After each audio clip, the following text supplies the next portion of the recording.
All right, what's going on, guys? Welcome back to another ride. In this video, man, I'm gonna be talking a little bit about working out, supplements I take, stuff that helps support me in my aspirations of being the biggest bodybuilder known to man. Just kidding, I'm not interested in that. Before we get started, man, welcome to the channel. If you didn't know from the last video, I had a low tire pressure on my front left tire, so I gotta perform a reset for that because I inflated the tires and they're back to 30 psi each. So on these cars, basically, like, you know, you get that indicator, fill up your tires, whatever, redo a reset, takes the indicator off. Super simple. But anyways, man, without further ado, let's talk about some workout supplements.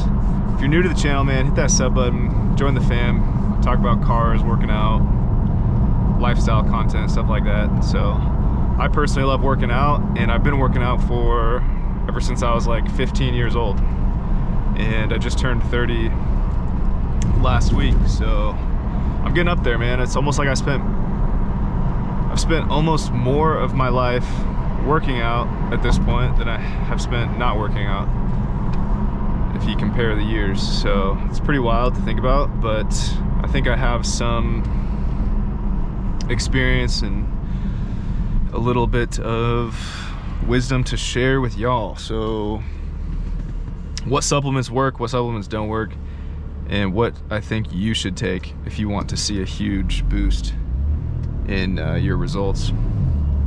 So let's get started. So first things first, the biggest one I think is pre-workout. Everybody always talks about pre-workout, getting into the gym, having a crazy workout. For me, I'm gonna say that that's one of those things that I'll let you decide if that's what you want to do. It's not for everybody. You can get stem pre-workout, stem-free pre-workout. You can get pre-workout that focuses on a crazy pump so that, you know, your muscles feel like they're, you know, jacked full of blood and like they're about to fall off because they're just like so ripped and shredded and your skin's tight. And like, you can also get pre-workout that's just super stimmy, makes you feel like, you know, you drank 5 cups of coffee. So there's a lot of pre-workouts out there on the market. You got to find what's right for you. Me personally, I always loved a heavy pump. I wasn't so much into strong or heavy doses of caffeine. So my personal preference was like a little bit of caffeine and something with like a lot of beta alanine. I think I'm saying that right, or L-citrulline, whatever one gives you the pump. Before I get to number 2, and I think number 3 is the most important, but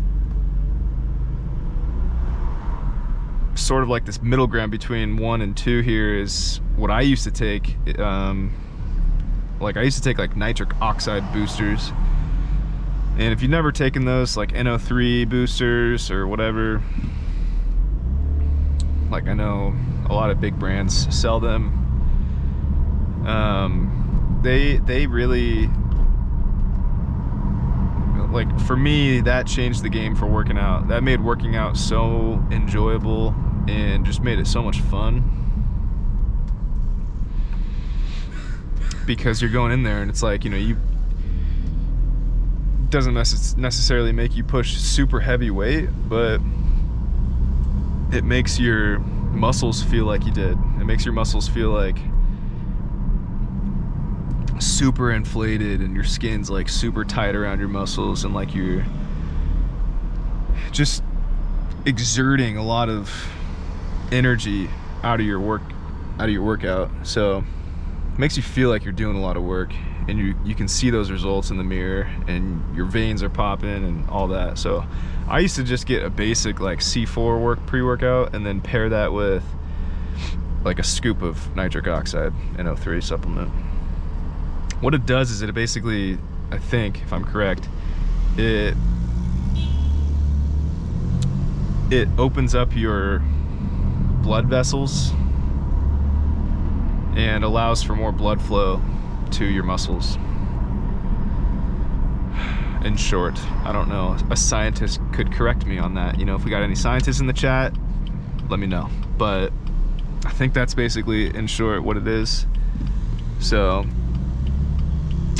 keep that in mind. I pair that with number one because it's something you do pre-workout. You don't ever want to obviously take that post-workout. There's just no point in that. So number two is creatine. There's a lot of people that buy into creatine heavy. There's a lot of people that don't believe it works at all. In my opinion, it makes me feel more energized in my workouts. It makes me feel stronger. It puts on a few pounds for me. 3 to 5 pounds on average is what I weigh in at, heavier than my normal if I'm not on a creatine cycle. I've always just had nothing but positive experiences with creatine monohydrate. I know that there's like a couple different kinds of creatine you can get, but anyways, that's sort of like that middle ground. You can take that every day. It's good for brain health. It's good for, as long as you're drinking enough water each day, because it can suck the water out of your joints and your bones and places you need water, your internal organs that, you know, require sufficient hydration. Like, you don't want to be taking this stuff without drinking a good amount of water. So that's my only caveat there, I'd say. But 3 is protein powder. I will always swear by protein powder. As if I'm going to take anything, it's going to be protein powder. And not just like, you know, any basic protein. Like, it's got to be whey protein, and it has to be with no added fillers. I don't want any natural flavorings. I don't want any artificial colorings. You know, I don't want, I mean, I'd be fine with like a little like BCAAs, branched chain amino acids in there, because that's good for protein synthesis. But what I usually get is just like a clear cut organic whey protein, just plain, just only whey protein is the only ingredient. You can find those on the internet, like just search like grass-fed whey protein, and you'll definitely find a few companies that source from like New Zealand.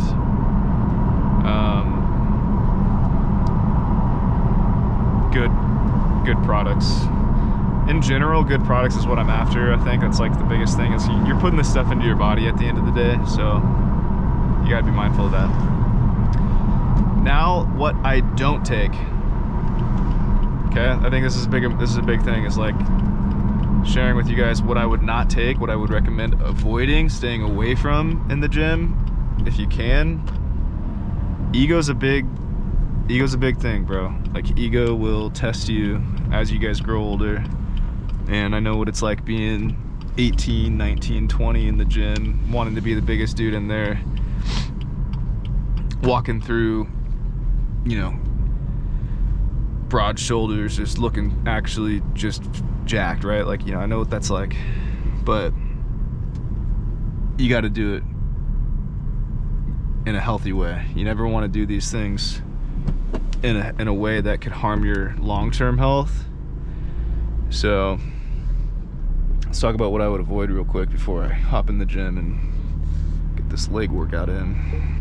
I don't even know if that successfully reset my tire pressure. Doesn't look like it did, but my light's off, so that's all that matters. Don't take gear, you know. Just don't do it. Peptides are the big thing these days. I don't know anything about peptides. When I was working out and I was in college, like, testosterone boost was a big thing. Now they just call it like TRT.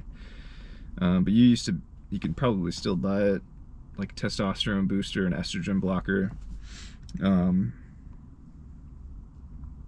And I've done that.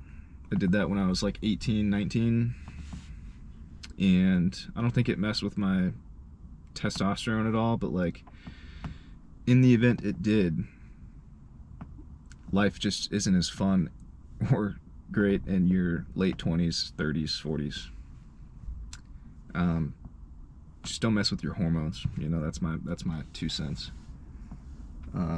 It's not worth it. Like, it's not worth it. Like, you can go in the gym and work out really hard, eat a lot of healthy food, good protein source food, eat your greens, take your vitamins, and I promise you, you'll get the same results as somebody who goes in sort of cheating their way through it. Now, you're obviously not going to be as big as people that take gear, but like, you don't want to face the long-term consequences of that. You know, like, it's just not worth it. It's not worth it. Blood pressure, heart health. You know, I've known guys that did take that route, and some of them aren't even here anymore because of it.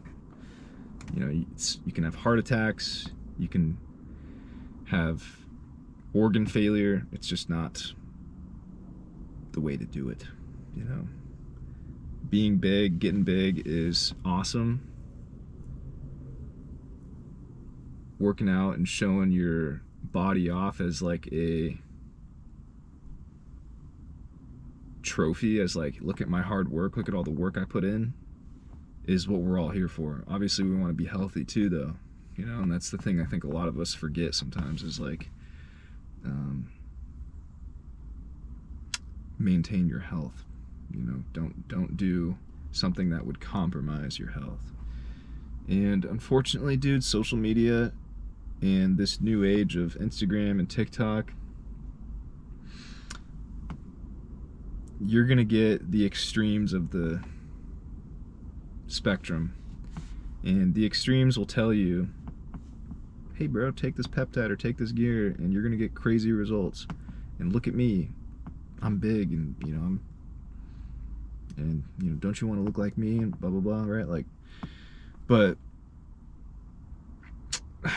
you just got to think about the long-term effects. So what I wouldn't take is any sort of test boost if you're young. I definitely wouldn't take any sort of gear or injectables like that. And I wouldn't take really any pre-workout that you just don't know the ingredients. If you look in the ingredients and you're looking at the list of ingredients and you're like, what is this? What the hell is this? Like, I don't know what this is. And then you start Googling and you're like, oh, that doesn't sound too good. Just take clean stuff. Just take basic, like, if you want citrulline, if you want beta-alanine, if you want creatine, if you want caffeine, just take those. You know, a lot of these companies put these ingredients into their packaging and it's just not that great. So you got to be on the lookout for that. But where I'm at now, personally, I don't take anything. I just try to eat really healthy, try to eat a lot of food. I do drink coffee, so like, that's my caffeine pretty much before the gym, but I'm not on pre-workout, not on creatine right now, not even drinking protein shakes, but eventually I will get back onto that. I just gotta go shopping, really is what it is, so been feeling lazy. So that's what I do, that's what I take. And I can also talk about like my splits and my workouts and everything, and I've been meaning to actually post my workouts, so not like videos of my workouts, but I think what I'll do is after the gym, after I work out, put like a screenshot of what I did, where my weight's at, and start vlogging, you know, that side of things. But if you're curious, now you know. So that's the big three for me, at least. You gotta think about it as like a pre-workout and a post-workout, and then what are you taking in between to carry you through those two stages. Typically it's creatine. Omega-3s, vitamins, right? Vitamin D, zinc, magnesium. Got to make sure you take your vitamins too, so I'd probably throw that in that middle category with creatine. So yeah, that's that. I'm gonna go hit this workout and got to figure out dinner, which is annoying, dude. I hate figuring out dinner, but we'll do that. So I'm gonna go stretch, hit legs, get a solid lift in. So keep that in mind, man. I think it'll take you far. If you made it this far, man, hit that sub button, drop a comment, let me know, you know, what resonated with you, what your thoughts are on that, what supplements you take, what you think works well for you, if you think there's anything out there that people should avoid. There definitely is, so let me know what your thoughts are, and have a good workout today. If you haven't gone already, go get that workout in. Drive safe out there, man, as always. I appreciate you riding with me, and I'll see you in the next video soon. Peace.